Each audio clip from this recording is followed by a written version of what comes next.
Hi, everyone. Who's excited to be at Talent Connect this year?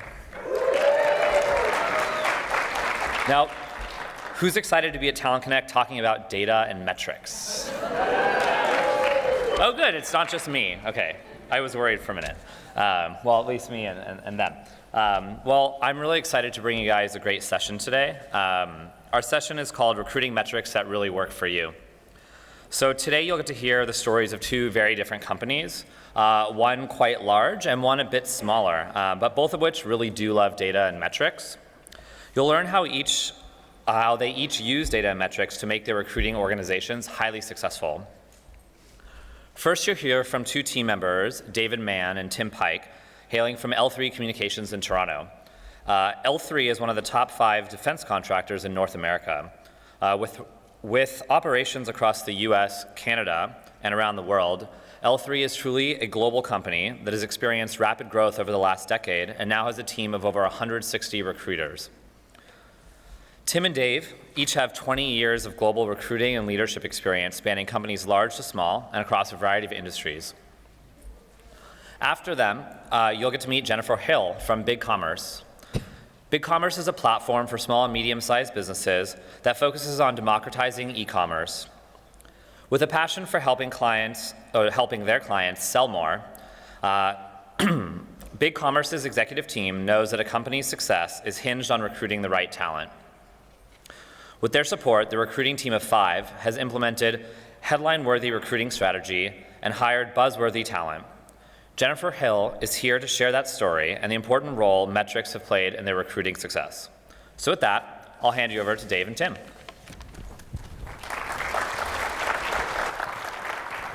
Thank you. And thank you so much for having us here today. Dave and I are absolutely stoked to be helping kick off Talent Connect 2014 in San Francisco. What a great town. Now, Zach sort of touched on the fact that Dave and I are Canadian, but I wanted to, first of all, see how many Canadians we have in the house. Not bad. Good. Not bad. Now, for the rest of you, I want to apologize up front because you may not understand everything we say. Good job, Hoser. But seriously, we're being followed by Jennifer, who's from Austin, Texas, and you know the way those Texans talk, those slang words that they use? I'm not sure which of us is going to be tough for these people to understand. I mean, do you even know what "can't never could" means? I don't have a clue. However, we do hope you understand what we're talking about today, because we're here to talk about metrics, but the kind that help you move your business forward. Because really, if you're not using data to help you with your business decisions, what are you using? So we're going to give you a little bit about our journey at L3. You know, Tim, you're absolutely right. You never want to be in a position where you're making decisions based on opinion alone. The world around us is really moving way too quickly, and what was true yesterday may not be true today, and certainly is less likely to be true tomorrow. Metrics and analytics are really the only true way that we have to ensure that the decisions we're making are the right ones for our business. Yeah, and when you think about it, just consider the time it took job boards to overtake newspaper want ads, and contrast that with the time that it took job boards to be made pretty much redundant by tools like LinkedIn and Indeed. And you can see that the pace of change is accelerating more rapidly all the time, and we just can't depend on doing things the same old way to get us through this changing landscape. No, we really need to be looking to the data to guide us in all our business decisions and see how things are rapidly evolving. I expect there's a lot of people in this room have been through the era of creating reports on things like time to hire, number of candidates, number of interviews, things like that. And that's not really what we're here to talk about today. In fact, Jennifer is going to dig into that in a lot more detail and give you some great insights how to use that for your business. We'd like to focus a bit more on getting the data that helps you make the right decisions for your business. And to add to that, I would say, like the slide there suggests, if the metrics you're using aren't causing you to change the way you're doing things, you really need to re-examine them. If they're not causing change or reinforcing a change, why are you spending time on them? That's really true. And sometimes all you need to do is shine a little bit of light on something you want to see changed. This quote here, "What gets measured gets done," heard that come out of this guy's mouth 100 or so times. And when we actually went to check out to see who this quote was attributed to, he was pretty sure it was going to say Dave Mann. Not the case, but what is true is that you can have an effect on behavior simply by reporting on it. Now, at L3, we're facing some real challenges from a recruitment sourcing strategy perspective. Our company had grown significantly, and most of that had been the result of acquisition. For the most part, and particularly from a recruitment perspective, the divisions were really doing their own thing. And it's resulted in a large decentralized organization with little in the way of a centralized recruitment strategy. And we certainly weren't leveraging our volumes to maximize our ROI.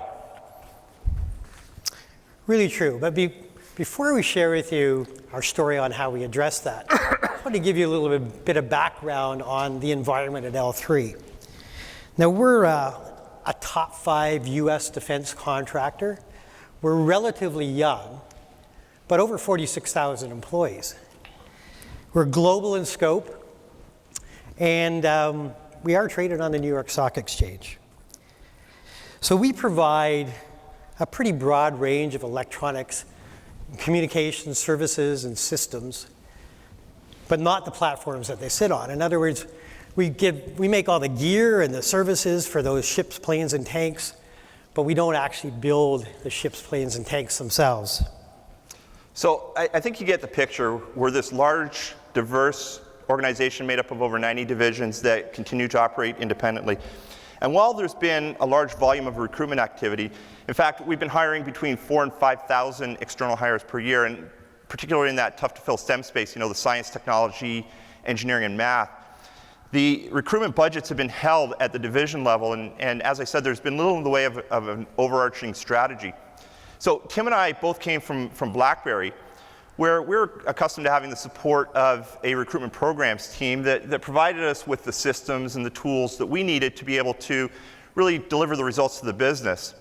So we were determined to help L3 get there as well. And let me just point out that at BlackBerry, that was doing it in one company. At L3, it was really like doing it across 90 different companies. Yeah. So this was our roadmap, and as you can see, it was a pretty long and winding road. And each curve on that path, that represented our learning curves. And honestly, we are still learning every day. First thing we had to do was determine our strategy, and we had to make absolutely sure that our decisions were based on hard facts and evidence. Then it was time to sell it. And that meant we had to persuade a variety of stakeholders that our analysis was valid and actionable, and it had to stand up to some pretty intense scrutiny. Finally, once we'd implemented that, we needed to optimize what we'd done. So here's how we went about that. So first and foremost, we needed to determine what sourcing strategies were delivering results and which ones weren't. Now, typically at L3, we take a data-driven approach to all of our recruitment programs, and wherever possible, we like to trial a program before we go all in. We're going to focus in on a particular set of trials here, and in this case, we're going to talk about the trials we did for LinkedIn, which I think is kind of appropriate, being that we're at LinkedIn Talent Connect. But the first thing that we had to do was we had to develop some near real-time metrics that would allow us to see the impact of the changes that we made on a daily basis. So the first thing we did in LinkedIn's case was we implemented job wrapping. And as you can see, we saw some immediate results here. Overnight, the volume of applicants coming from LinkedIn doubled. And then several months later, we trialed the Sourcing Accelerator package. And again, we saw some excellent results. We saw a 250% increase over top of the first set of increases. And for those of you keeping track, in a little less than 3 months, that was over a 500% increase. Then we wanted to take a look at ad impressions. And when we first launched that, you can see we got a nice little spike. The really cool thing about all of this is we had this data coming in daily, and it really helped us fine-tune and adjust our strategies on the fly. And one of the best examples, we got a couple of good ones, but in the early days of job wrapping, we were able to fine tune on a daily basis and adjust things as we needed to and see how all those various passes were working. And then we had the inevitable technical glitch. You remember that? Yes. So one day the wrap did not work at all. Now we saw it in the data before we noticed it anywhere else. At the end of it all, we were provided this incredibly rich data set that gave us the information we needed to be able to allocate our resources in the best way. So from that, we developed a clear strategy to reduce spend in some areas and increase it in others, with obviously, in this case, LinkedIn being a big part of that strategy. So now that we built the case, we needed to go out there and sell it. Right, and that's always the fun part. And as you can imagine, there was plenty of skepticism, and we saw this face more than once, both at the corporate and the individual division levels. So people were pretty satisfied with the status quo. And we really needed to use good quality data to help change those perceptions. So from a macro perspective, the results were really indisputable. This was, quite frankly, the easy part for us. LinkedIn was outperforming the major job boards from the perspective of applicant volume, number of hires, as well as quality of hires. In fact, from a volume of applicant and number of hires perspective, LinkedIn was outperforming the major job boards almost twofold. Quality of applicant, which we measured by the candidate responses to pre-screening questions in our applicant tracking system, was higher as well, and in some cases quite significantly. But the interesting thing was that LinkedIn wasn't just winning the battle from a real numbers perspective, they're also winning the battle from a cost per hire and a cost per applicant perspective. Right. And so I know right now you're probably thinking, this is just a big LinkedIn love-in, but I got to tell you, that's not really the case. As a matter of fact, we are getting no additional compensation for being here, although we're open to it. The fact is they've been great partners for us. And at this point, I just want to make a call out to Jonathan Baldock and his global accounts team, who've been really great partners for the last couple of years. Yeah. So we've been able to use all sorts of information to provide a better background to our clients. And I imagine many of you here have sat through an account review with your LinkedIn account manager and are pretty familiar with some of these charts and graphs. This one in particular, the competitive talent flows, that really generated some interesting discussion at our senior executive levels. Yeah, it sure did. And a word to the wise from personal experience. You want to make sure you understand everything there is to know about those companies that are beating you on the competitive talent flows before you present it to your executives. But the other data there was helpful as well. That really helped us show the value add that LinkedIn was bringing to the recruitment process. Now, again, this is just one example. The takeaway here is that you want to leverage the data that your vendors are providing you in addition to your own data. Oftentimes, your vendors are going to have data and perspectives that you're simply not going to have access to. But of course, that wasn't enough for everyone, and rightly so. I mean, for many of our divisions, the ability to staff a project was directly linked to revenues and their ability to land contracts. So they could not afford to take a chance that they might be leaving business on the table just because they couldn't staff up quickly. So people were pretty leery about changing the way things had been working. In some cases, folks are absolutely sure that in their geographic region it was unique, fell outside the norm. So we were able to demonstrate that that simply wasn't the case. The information that we were able to pull together proved that LinkedIn was outperforming the major job boards in every region around the globe, not just in the US. But in the US, LinkedIn outperformed everywhere except one place. How many folks here are from Pennsylvania? Any hands? Oh, a few. Okay, we got a few. And so you guys know you are the independent state. It says so right on your license plates. So in your region, Monster just squeaked by. So similarly, some of the divisions felt that our strategy wouldn't be able to deliver the results for the particular job functions that they were recruiting for. They felt that the traditional job boards would be better suited to hiring for roles such as manufacturing, airline operations, or warehousing, those kinds of things. Once again, we looked to the data and found that simply wasn't the case. Our data, which come from locked source codes, showed that in every job function that we recruited for, LinkedIn outperformed the major job boards. So with the help of all this information, we were able to sell our proposal. We were able to reduce our job board spend, reallocate it, and push them to LinkedIn where it made sense.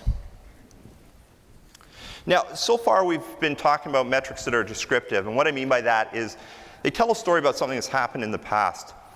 But for metrics to really begin to add value, they need to become predictive, where they can predict an outcome based on certain variables, or even better yet, prescriptive, where they can begin to recommend a course of action based on a certain situation. Let me just paint a picture for you for a second. Imagine for a moment a computer on board a transport truck, and it's linking data from the GPS, from fuel economy history, current fuel levels, even real-time traffic updates and real-time fuel prices off the internet. And it's pulling all of that together, and it's plotting an optimal route, avoiding traffic, giving you gas stops at the cheapest gas station, closest to that optimal route. That's an example of how prescriptive analytics can begin to help us in the way we do things. And I'm certainly not suggesting that L3 is on the prescriptive end of the spectrum yet, but that's certainly what we aspire to. Yeah.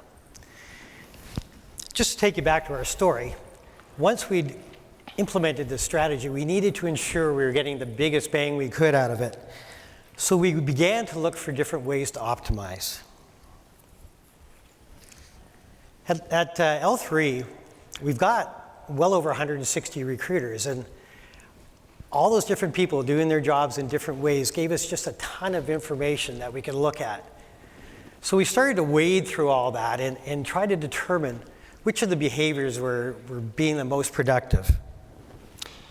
So for example, we found that when jobs were shared 3 times on LinkedIn, they had over 6 times the number of views and over 7 times the number of apply clicks compared with jobs that weren't shared at all. Interestingly though, this didn't go up in a linear fashion. So the data showed that it didn't necessarily pay to share a job, say 100 times, but it certainly does pay to share a job, in our case, at least 3 times. The other thing that we noted was we are getting a nice uptick in the quality of our candidates as well when we shared. So even when a recruiter shared the job 1 time, the quality index for the candidates that applied to that position went up by over 13%. And it makes a lot of sense. I mean, when you're pushing jobs out to a highly targeted and qualified group of candidates, those numbers are going to reflect in that way. So what it told us at the end of the day was it really made a lot of sense to encourage this type of recruiter behavior. We also were able to use data to validate that our training was working. Over the past several months, we developed and delivered a training session with the help of LinkedIn's own Perry Monaco, who I believe couldn't make it because his wife just had a baby. He'll be here later. So we put together this training session, and we called it our summer boot camp. But we wanted to see, was it having an impact? So we looked to the numbers. And it proved the truth. So as you see this, the red area here, which was really the unproductive recruiter behaviors, declined dramatically during the time of the training sessions. The green area, conversely, increased during that time, and those were the productive behaviors. So we are seeing some really good results from this training, and it told us it made a lot of sense to continue with these kind of programs. Now, with all of this data, we often struggled with how to best communicate it with the recruiters. We found through trial and error, really, that when we were able to deliver data that was specific and relevant to them, we were able to have the biggest impacts on recruiter behaviors. So rather than sending them information, general information on how we were doing as a whole, we used email merges to send them specific information on their own performance, and then we compared that to the averages. Now, this also helped us manage recruiter seat performance as well, because recruiters understood that if they fell below the average, they were at risk of losing their recruiter seat. It was really interesting to see the spike in activity levels immediately following these email merge blasts. But overall, this was a real good strategy to help us drive those recruiter behaviors that we were looking to drive. Now, the other thing that we're really quite excited about is we're finding we have the ability to merge the data from our ATS with our performance management systems. And that's been giving us a much fuller picture. We've been able to get information that tells us at a divisional level things that are providing some really interesting insights in a whole variety of different ways. Right, so we've been able to identify a number of interesting correlations that we feel have the potential to help us identify top performers even faster.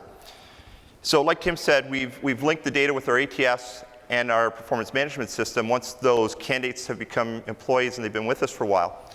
And in addition to things that we've always been able to see, such as which schools are providing the top performing employees, now we're able to see which sources those top employees are coming from. Or even more exciting, what time of day and what day of week those top employees are applying. So are they applying from their desk at work, or are they applying at home in the evening or on the weekends? And this has helped us learn when to best tweet jobs and things like that. But what's, I think, most exciting about this is some of the future things that we're working on currently. In our IT group, when we post a job for an IT support tech, we're typically getting 200 to 300 applicants for those jobs. So we're struggling with ways that we can identify the candidates that have the best technical aptitude through the application process. The resumes just don't tell enough of a story to be able to do that. So in talking to the top performers in that team, we realized that at home, all of them had modified their own PCs. They'd all changed the operating system, and they'd certainly all put in a third-party browser. So we're in the process right now of looking for correlations between the browser that a candidate has applied to for IT roles in particular, and their performance once they've been in the job. Now, this is just one example, but we're really excited about the seemingly endless possibilities of all the ways that we can cut this data to help us identify top performers even faster. Yeah, it really looks to us like there's just a ton of opportunity to use data to help us in virtually every aspect of the recruiter role. So just to tie things all together in a bit of a little bow, we want to give you a few key points to remember from today's chat. First of all, when you're working on your strategy, look to the data and not yesterday's information. That stuff's already out of date. And please, just take opinion right out of the equation. And then when it comes time to sell your strategy, again, you want to make sure you take a data-driven approach and not a one-size-fits-all approach. You want to make sure that you're customizing it to your very audiences.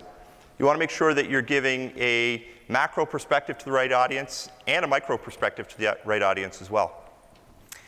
And finally, when you've built and rolled out that fantastic strategy, don't just sit back and wait for it to deliver results. Keep your eyes on the data.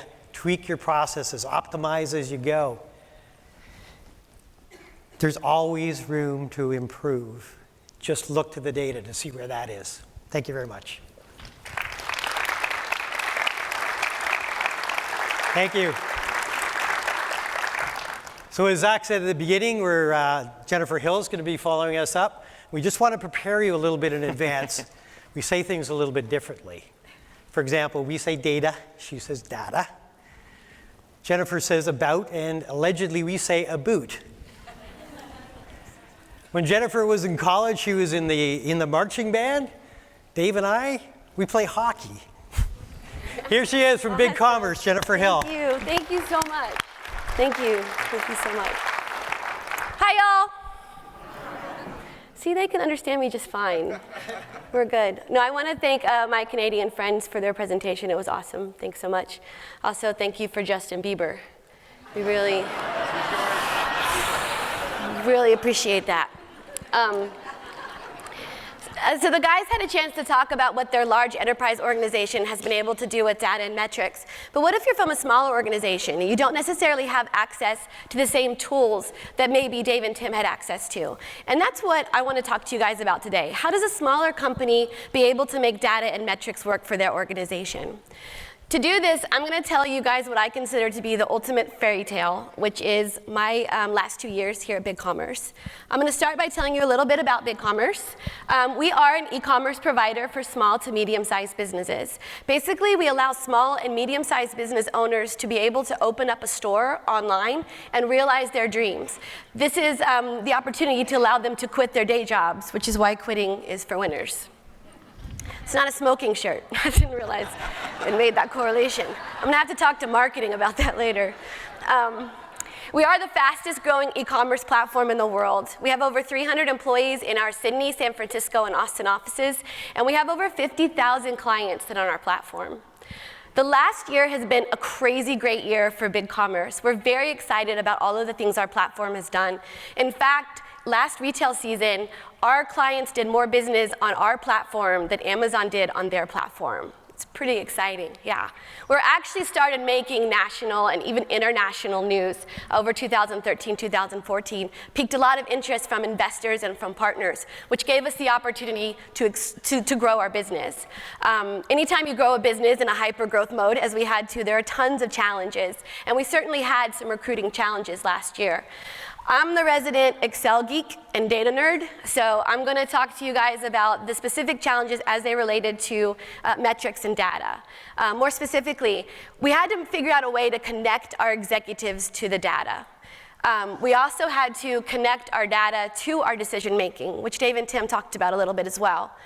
And finally, we had to figure out how to use data and metrics to be able to connect our activity to our results.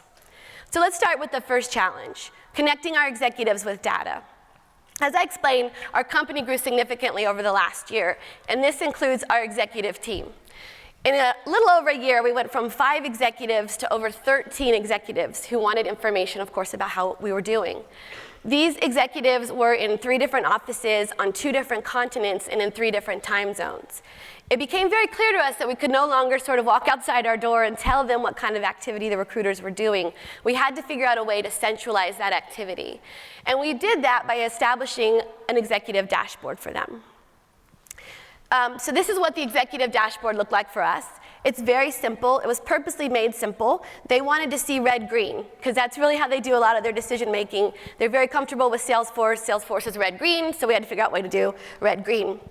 These are some of the examples of the analytics that we were able to give our executives. There's a lot more variables you can choose, and I'm going to show you how to build out tools like this so that you can do those with different variables that may work better for your organization.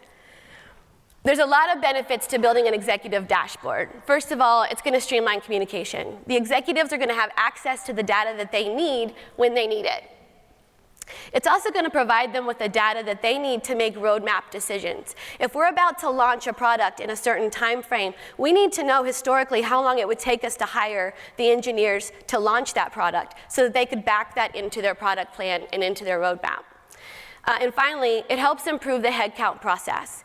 Our managers have an idea of what the requisitions are that are out there for them and how they're performing, so they can get an idea of when they can expect their employees to be in their desks and ready to produce.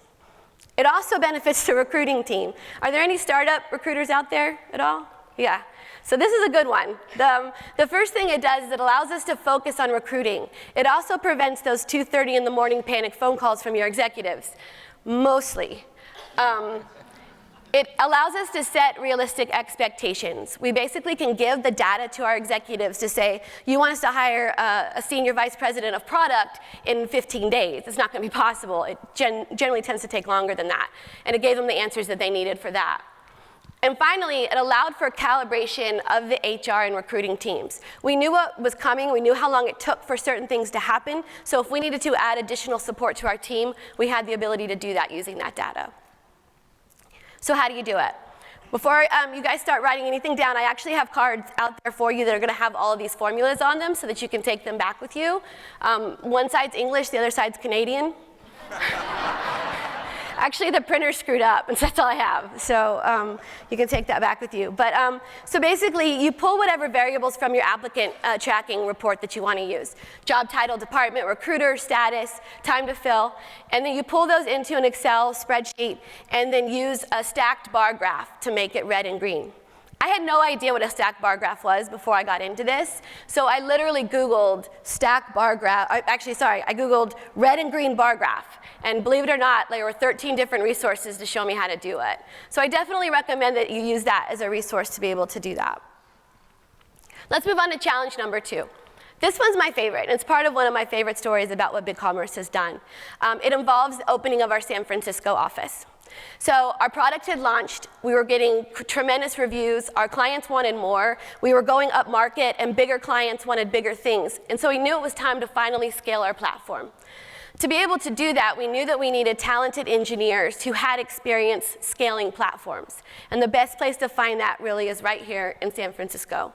So Bigcommerce made the decision to open up an engineering office in San Francisco. It was hard. One thing we found out very quickly is that we were competing not only with companies that had both retail brands as well as employment brands. There were people that everybody knew about. People knew what Google was about. They knew what Yahoo was about. They wanted to work for Facebook. They wanted to work for LinkedIn. We were an unknown quantity, and nobody had any idea what we did or what we were about. And it's difficult enough to recruit engineers, much less ones who have no idea who you are. So we launched what we called our Poached campaign. And I apologize if it was any of you that we impacted. Basically, here's how it went. There's a lot of Silicon Valley employers that have talented engineers in the city of San Francisco. So what they do is they have bus stops throughout the city where they will pick up their engineers and then commute them to the Silicon Valley headquarters so that the engineers are not having to commute themselves.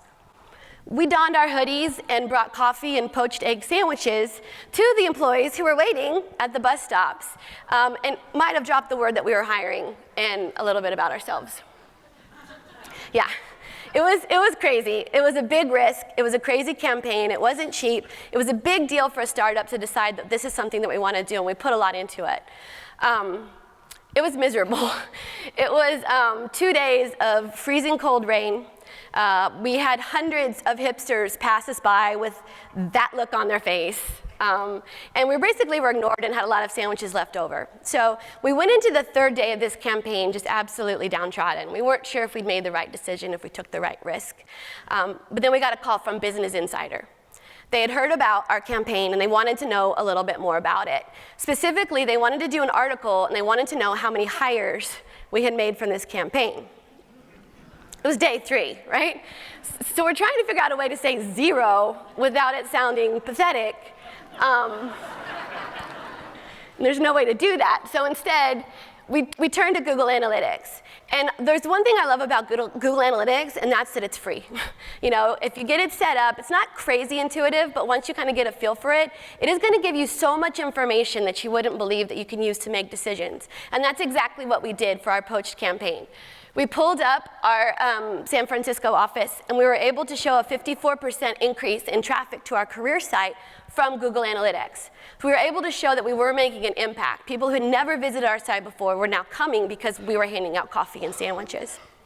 This allowed them to run the story, and we ended up getting picked up by The Wire, which meant that we had an article on Mashable, we had an article in Fortune magazine, we had an article in Forbes magazine, we were on NPR, and in the biggest coup of all, we actually made the top headline on the front page of the San Francisco Chronicle.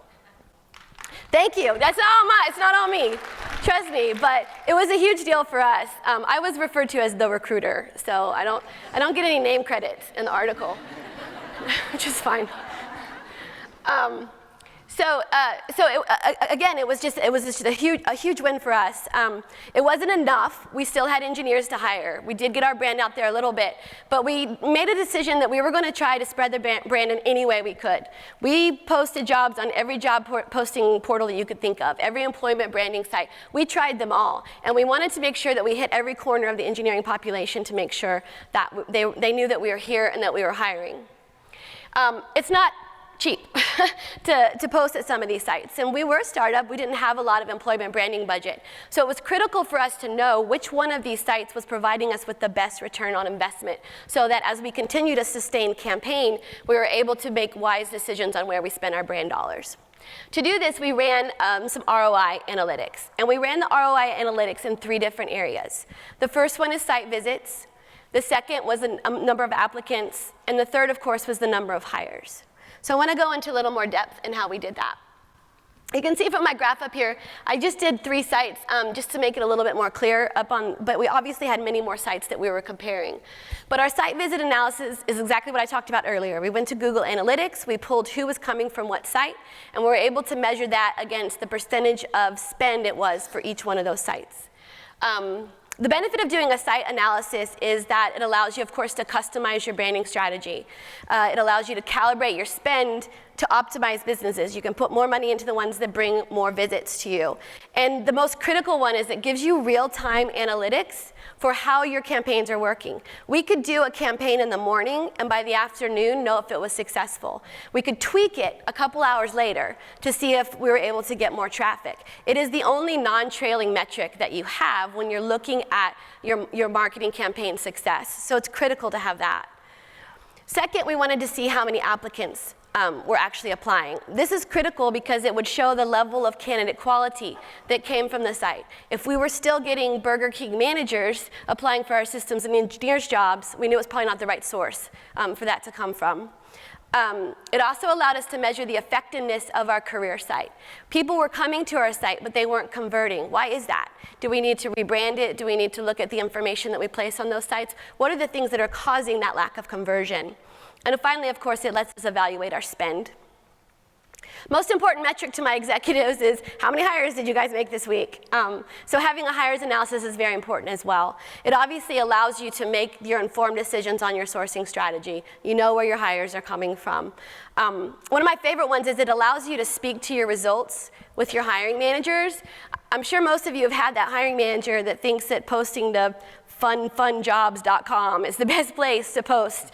And this gives you the data that you need to say, hey, I know that you like funjobs.com, and I know that may have worked for you in the past, but let me show you historically how that worked for us. And let me show you the data, which allows them to trust in your expertise as their consultant. And finally, it allows you to have informed negotiations with your vendors, which is how this all happened. Laura and I were going through my analytics for her, and I was able to show her which one of the products were converting and which ones weren't, and how we could better align our strategy with our partners and our vendors. So here's how you do it. It's the same ATS reports. You just pull your applicants by source and your hires by source. Pull your visits from Google Analytics, and then however you get your spend. Some of you may be doing it yourself, and some of you may have finance departments. I've got the formulas on the screen and also on the card. And then, of course, because you're measuring the total percentage of something, your pie chart is the best way to go for that and gives the executive sort of the insight that they need very quickly, the visual understanding of what your data is. Big challenge number 3 is a little more personal for me. Basically, what we needed to do was to be able to figure out a way that we could measure our recruiters and the success of our recruiting team. I came into Bigcommerce from Bank of America, which was a huge shift. I had to get rid of all my suits. And one of the things that I really wanted to do, and they brought me on board to do, was to help take the metrics of a robust organization and bring it over into Bigcommerce. At the time I was at B of A, we looked at metrics in terms of number of hires, time to accept, retention, as well as our hiring manager satisfaction. I thought we could bring those into Bigcommerce and no problem at all be able to make sense. I mean, these are really the top 4 metrics. If you look up any article, these are the ones that most experts say you should be measuring your team on. It didn't work. And it didn't work at Bigcommerce because we pivot so quickly. And everybody, that's like the buzz term of the year. It's annoying, I get it, but we were pivoting like Michael Jackson. Like, it was crazy. It was one and then the other, and so some of these metrics didn't really work for us. For example, retention, we weren't really able to adequately analyze retention because we were such a young company. We didn't have the data, we didn't have the analytics. Everything that we did was just short term, so it wasn't really measurable. We were able to use time to accept. It's a pretty universal metric. Hiring manager satisfaction is a simple survey that you can send out to your hiring managers. we were asked by our CFO to come up with a metric that really showed the value that our recruiters were bringing to the business. So we put our heads together and we came up with our own metric that we call business value. Here's how business value works. We basically assign a tier and a tier score to each one of our jobs. So for example, one of our tech support ninjas will have a 1-point score. And maybe a vice president would have a 10-point score. And then we would have a ranking for all of the other roles in between that. This allowed us to know when a recruiter was filling jobs, if they filled 10 ninja positions or they filled 1 VP position, it was the same amount of work. It was the closest to apples that we were able to get. Business value also allowed us to evaluate our recruiters' workbenches. If someone had 20 points worth of tier value on their bench and somebody else had 13, if a new role came through, we were able to figure out this person probably has the most bandwidth to be able to do that. It really put all of our recruiters who previous to that were just on totally different levels on a level that was measurable that we could use across the organization. So business value is basically the measurement of the seniority of a position and its impact on our company. So we were able to show our company we were providing them value, and this is how we did it. KPIs, again, here's the reporting stuff. You pull by recruiter, by your time to fill, and then if you want to add a tier level, you can pull a business value KPI from that. And the formulas, again, are out for you guys as well. There's another way that you can actually take your KPIs and adjust them even more for your business needs, and that's through weighting the metrics. And basically what this means is you provide a certain weight each quarter to the individual metrics that you use, depending upon what your business's goal was at that time. So for example, in San Francisco, when we had a quick ramp, it made sense for us to weigh our metrics on the number of hires and time to accept more than maybe some of the other hires. If you're in a hiring slowdown, it may make more sense to look at retention because you can't fill to attrition as easily, or business value because you only have limited funds for a limited number of critical hires. And, some other examples are if you're at a high volume company and you have class fills, it makes sense to measure those more on the number of hires and time to hire because you have to get them in by a certain time. So how did it all land? It all landed great. We were able to achieve quite big in 2013, 2014. We moved from a startup to what Steve Case, who is one of our investors, referred to as a speed up. We hired 50 engineers in San Francisco in 60 days. It was crazy, yeah. We were tired. We managed to hire top executive talent, and the talent is, as Zach said earlier, it was buzzworthy talent. The talent that we were able to bring on our team was talent that they actually wrote articles about because it was major coups for us. We were excited about that. We hired over 200 people in the first half of the year. Again, there were 3 recruiters who did this, and just to give you some perspective, we only had 150 employees at the beginning of the year. So we increased us by that many in just half of the year. And finally, we gained about 15 pounds of stress eating, which I'm hoping the hills will help me get rid of. So basically, just to kind of summarize, when we look at thinking big and when we look at how data and metrics were important to our organization, we knew that data can drive decision making no matter what the size of a company is, and we need to use data just as much as the big companies needed to. We knew that data doesn't have to be complex to be actionable. It was crazy simple up there, and it was still very useful by our executives. And finally, we knew that data and reporting had to be aligned to our business's needs, and the changing needs of those businesses. That being said, I'm all set, and I'll have the Canadians come up here and we'll answer some questions. There are microphones in the runways, the aisleways, if you guys have any questions. Thank you.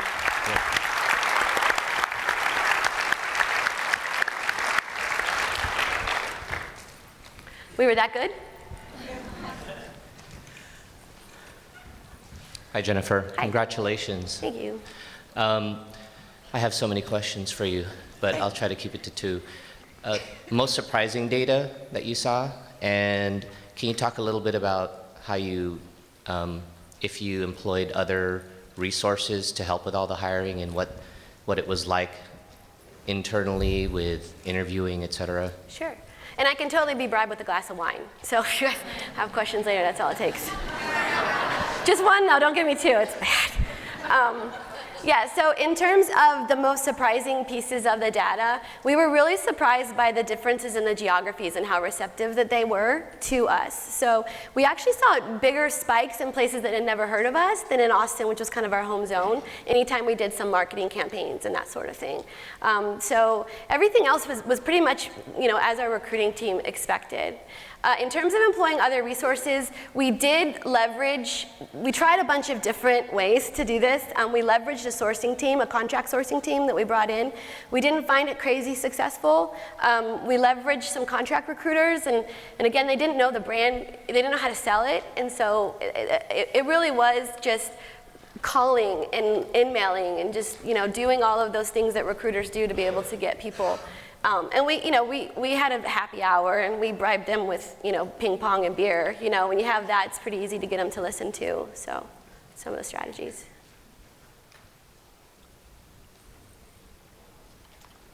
If there are any questions, Tim's gonna sing, so you might want to. Sure. You talked a lot about utilizing your internal data to put together your story to influence your strategies. How much cross-reference and utilization of external data did you use to compare to some of your competitors and other places like that?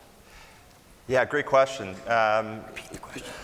So the question was how much external data did we use to benchmark against our competitors?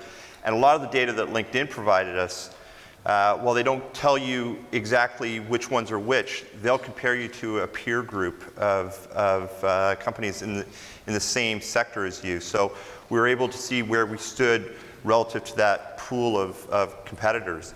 And not only that, but they were able to show us how we progressed compared to how those competitors progressed. And they were able to show us that in terms of, if any of you are familiar with the Talent Brand Index, they're able to show us that. They're able to show us how we compared from impacted hires and a few other metrics. So absolutely, we were able to see that. Yeah, same here. Laura gives us great tools that we can use that show the Talent Brand Index that shows us what our competitors, both our talent competitors as well as our actual competitors, and how successful they are in those types of campaigns as well. So it's crazy helpful. Sir? Did any of your campaigns involve mobility of any kind? Specific to us being able to move around, we had to run. Is that what you mean? I'm just kidding. Yeah. We did. We ran a campaign in Austin that we called Donut Settle. And so we had donuts out. We're terrible people. We had donuts outside of some of the top hiring offices in Austin. And so we would hand them a donut and a card that said Donut Settle. And that allowed us, the thing about donuts is they're like 10 cents a piece, so it's not expensive. And you're holding a box of donuts. So if you do have to run, you can do it very fast. Or if they, when asked politely, we left. I want to make sure y'all know that. But we were able to move throughout the city and really be able to hit targeted spots just cheaply and easily. All we had to put on the line was our pride. And it really worked. And that mobility is really what helped, for sure. In terms of mobile platforms, we've also, we're sort of at the infancy stage with that. We're seeing a large percentage. LinkedIn is able to tell us what percentage of our views are coming through mobile, as well as some of our other vendors. And we're seeing about 50% of our vendors coming through mobile. We're not there yet with a robust mobile solution for those people, to convert those people to applicants yet. So it's a big gap for us. Yeah, we haven't leveraged mobile nearly enough as we'd like. Waiting patiently. Yes. Early on, you mentioned job wrapping. Yes. What's that? Okay. So prior to job wrapping, we had, I'm going to say 250 job slots, that we purchased, and we were leaving it up to recruiters to go in and actually post a job. So with job wrapping, what we did was first step in job wrapping was the recruiters just had to go in and put a tag in the job description, and then LinkedIn would come in at night, overnight, and wrap that and put it on LinkedIn. So it took a lot of the work out of out of posting a job. But the really cool thing was, if recruiters tend to not follow through as well as we always want them to do it. So if 100 jobs got tagged, we had an algorithm running so that we would fill it up. We had several passes, and Tim referred to the passes. So we had several passes that would go through and make sure that every one of our 250 jobs got posted. So that accounted for a big immediate spike, because we're going from maybe 60 or 70% of our job slots being filled on a daily basis to suddenly 100% were being filled. Tim and Dave, you had talked a little bit earlier on about data with direct implications on recruiter behavior. Yes. And you had talked about having recruiters post and share jobs on LinkedIn. What other facets did you look at in that regard? That's a good question. You're not supposed to ask questions we don't know the answer to. Sorry. There were a number of things. That was probably the most relevant to LinkedIn. But we also, from our ATS, Tim in particular looked at a lot of the ways recruiters were setting up jobs. We did an exercise where we went and audited the jobs and looked at are they just posting job descriptions that tell what we need of the candidate, or are they selling the candidate? And we're able to sort of rate job descriptions in terms of their selling ability, and then correlate that with the results they were getting. So we're able to link things from a variety of perspectives. That was the example that was probably most relevant to this discussion. But okay. there were a number of them that we looked at. Yeah, we really took a shot at trying to really punch up the actual job descriptions themselves. Okay. So. Super, thank you. Thank you. Go ahead. Great. My question's for Jennifer. I was wondering if you could tell us a little bit more about what went into calculating tier value, how as an organization you went about. So basically, we assigned values. It was basically 1 to 5 is how we did it. And then we have what we called P, or premiums. So if we had maybe a ninja position that was a technical support rep, that would be a 1, but maybe it was in Sydney, so it'd be a little more difficult to fill, we could bump it up to a P. And then each one of those tiers was given a point value. So 1 would be 1 point, 1P would be 2 point, 3, I'm not doing this right, but 2 and 2P, all the way up to 10 points. And then once we pulled the metrics, we were able to pull the tier score of that and add it up to equal what the business value was. Thanks. Probably got time for a couple more. So. Sure. This one's for you. When you said you were going through and hiring, I think it was 50 engineers in about 60 days, it sounds like a pretty tough thing to do. How were you qualifying those candidates? I mean, were you just hiring entry-level engineers, or were you hiring top engineers? Like, how would you know how well they can code? And I'm sure that took a lot of time to do. It's a great question. Our engineering team was very much like, we need to hire people who've scaled before, so they needed to come from the big name companies. And we did have, we had some big wins, like our VP of engineering came from Twitter, for example. So we were able to use the branding of what our executives were and what we called sort of a known quantity. So if we knew they were successful in these organizations in this position for this length of time, then we knew that they could do what we needed them to do at Bigcommerce. So it was more about getting them, talking about them, what they're doing, and then making sure they were a culture fit.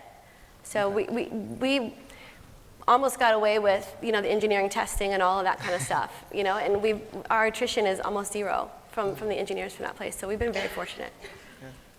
Thank you. You're welcome. Last question.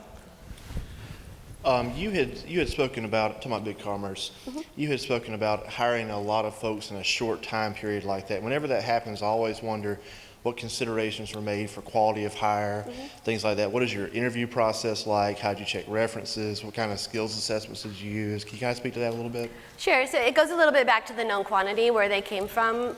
We relied a lot on referrals. We would bring in teams, that would come join us. We had such a powerful message, and we were doing so much great stuff that it was really easy for me to sell that to top tier engineers. So in terms of things like reference checking, they were a known quantity at some place, so we didn't have to necessarily go through a formalized reference checking policy. So no formalized reference checking? You're scaring me. Yeah, no? It scares me. I'm one of those. I know reference checks can go either way. You know, if someone's going to give me 3 people that are going to say nice things about them, you know, I think that's the thing. I think what's more valuable than calling somebody's given reference is knowing somebody inside the company that's worked with them and being able to get accurate and real information from that person that way. So that's how we're able to do it. All right, thank you. Before you all leave, we just need a selfie here. Oh, really? Oh, yeah, real quick, y'all. Okay. Jennifer's not in it. I'm too short. Thanks, guys. Thank you for being Thank part you, of this. Really appreciate you being here today.